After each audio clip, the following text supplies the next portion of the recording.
तरके वफा ड्रामे की अगली किस्त में आप देखेंगे कि वही हुआ जिसका डर था। अनीला बेगम की साजिश के बेनकाब होने के बाद नौशीन खुलकर इन्हें धमका रही है।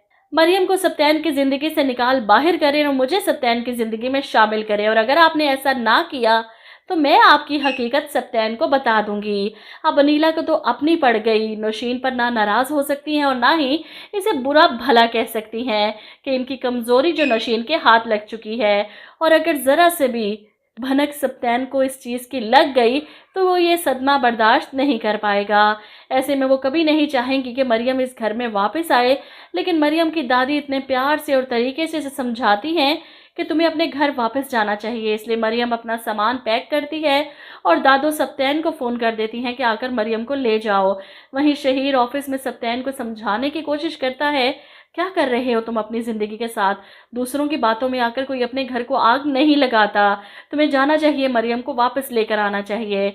ऐसे में मरियम को बैग के साथ बाहर जाते देख आसिफ जानबूझकर आगे बढ़ता है। लाओ मुझे पकड़ाओ, मैं ले जाता हूँ। मरियम इसे मना करने की कोशिश करती है और ऐसे में ही सप्तान वहां आ जाता है।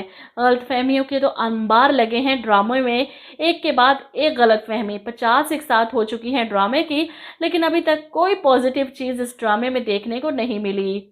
वहीं अयाज ने इस मौके का सही फायदा उठाया। सप्तान की गायब दिमागी और उसकी टेंशन के बीच में इसने अकाउंट में से 10-12 लाख का घपला कर दिया और सप्तान से साइन भी करवा लिए ताकि इस पर किसी को शक ही ना हो सके।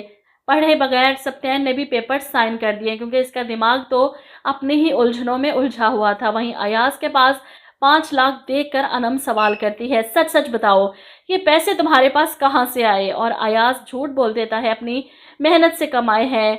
हर बार क्यों तुम मुझ पर शक करती हो? क्यों नहीं तुम्हें मुझ पर यकीन?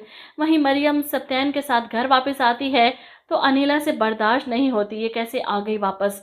वो मरियम से कहती है तुम्हें अभी वहीं रहना चाहिए था, जिस पर मरियम कहती है कि नहीं आपी, ये मेरा घर है, यहाँ से दूर रहकर मैं खुश नहीं रह सकती। वैसे भी सप्तान मुझसे नाराज़ है, मेरी बात नहीं सुन रहे, लेकिन आप तो मेरी बात समझने की कोशिश करें ना। मैंने कुछ भी जानबूझकर नहीं किया। मुझे नहीं पता मेरी मेडिसिन किस तरह बदल गई, मैं नहीं जानती ये सब कैसे हुआ। ऐसे में अनिला बात को बढ़ाने की कोशिश करती है कि तुम तो चली गई थी ना अपने घर, लेकिन हमने देखा है कि सप्तान किस तरह अपनी औलाद के लिए तड़प रहा था।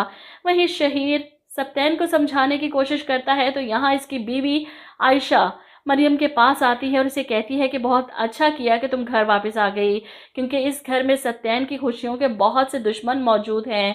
वो जानती है सप्तान की बहनों को वो कुछ भी कर सकती हैं, लेकिन बाहर खड़ी अनीला के तो आयशा की बात सुनकर पसीने छूट जाते हैं।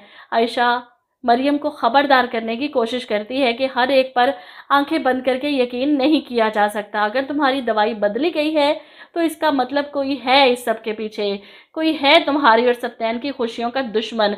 तुम्हें आगे से होशियार रहना पड़ेगा।